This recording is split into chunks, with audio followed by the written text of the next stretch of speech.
We've been hearing rumblings about Donald Trump's next move, and it was supposed to come in the form of strike back against social media for having dared to ban him, cutting off his direct communication line with his millions and millions of devoted cult followers. So he was gonna do something. Is it Trump TV? Is it taking over Parler? Is it his own right-wing Twitter? Well, he's got something now. Months after getting banned, the former president on Tuesday unveiled a new website that will allow him to communicate directly with his supporters from a blog called From the Desk of Donald J. Trump. The desk, usually meaning toilet. Anyway, we have a shot of the new project, the just launched revolution in presidential communications. It's a blog. It's like, it's a really simple looking blog where he posts sort of tweets. Long tweets. That's the whole thing. Can we show that again? Because that's the whole thing. Like that photo, that's it. It's been months. Dude, like you should have looked into Squarespace, man. You could get an awesome looking website up and running in like a day or two. I've done it. Go to Iadarola.com. That's Squarespace right I was there. gonna say at one point, I think Squarespace had a deal. You know, we had like a promotion with them with TYT. We did. Hey, Trump could have easily logged on, but Squarespace.com/TYT and get his discount. Maybe like a Tumblr or something. What was taking so long? I'm just proud it doesn't look. I'm proud of him that it doesn't look like a website around 2001 where it's a black background and the writing is yellow, pink, green. I think he was overruled. But like, so the former president, okay, so every president has what their thing is gonna be. So for instance, Jimmy Carter decided, you know what, I'm gonna annihilate illnesses. So he's been off doing that for decades. And apparently also shrinking gradually year by year because he's now pocket sized, according to photos I've seen on the internet. Obama's doing whatever it is that Obama's doing, producing content for Netflix and all that. Trump just wants to tweet, man. It's the only thing he wants in his life is to send tweets. That dude, we know some very online people. Some of the biggest friends of the show are incredibly online in that way, but nobody loves Twitter more than Trump.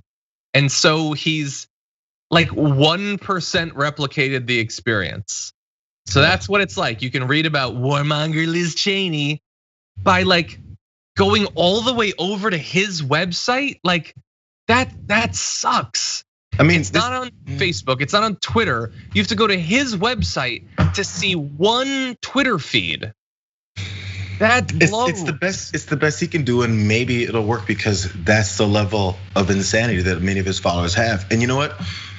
The thing about him being deplatformed and banned from these sites, it really may be, and it seemed like an exaggeration. I feel like I either thought it before, I know people have said it, that being banned from Twitter especially is like the worst thing that ever happened to him, personally to him, in his own brain. Because I mean, the whole thing about running for president, being president for 4 years, trying to nearly destroy the entire country, all that was just the buildup to him then having enough people that will actually hang on to every word he tweets. And he lost that at the end. He's like, oh, I was president just so I could be a Twitter king. And now you took me off of it? That's his only motivation for anything, is get attention. He needs attention, he needs attention. He needs attention from his very loyal supporters. And if they're not able to give him that, it's like you're cutting off his blood supply.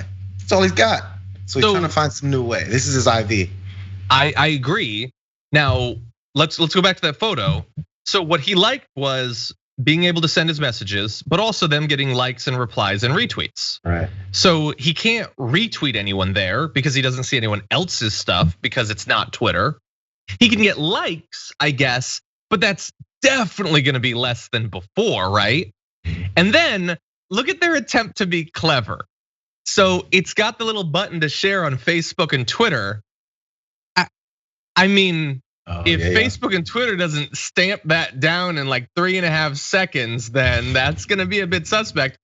Dude, that is not as clever as you think it is. Well, I'm not tweeting, they're just tweeting the things I say. And honestly, I mean, there's like a 2% chance it'll work because some people have been able to share his presidential statements that are just tweets. But this is literally his attempt to replicate Twitter. Like they have to break this. Can we do a poll? Is Brooke on Twitch? Can we set up a poll? Is Twitter going to allow Twitter shares from his faux Twitter? They can't allow it. And you know what? We'll see. For the sake of fun, I think they will, or they'll miss it, or not even miss it. They'll, I don't know. It'll be a nice loophole, and maybe he's successful in this part. I mean, maybe it's a small victory, I suppose, huh?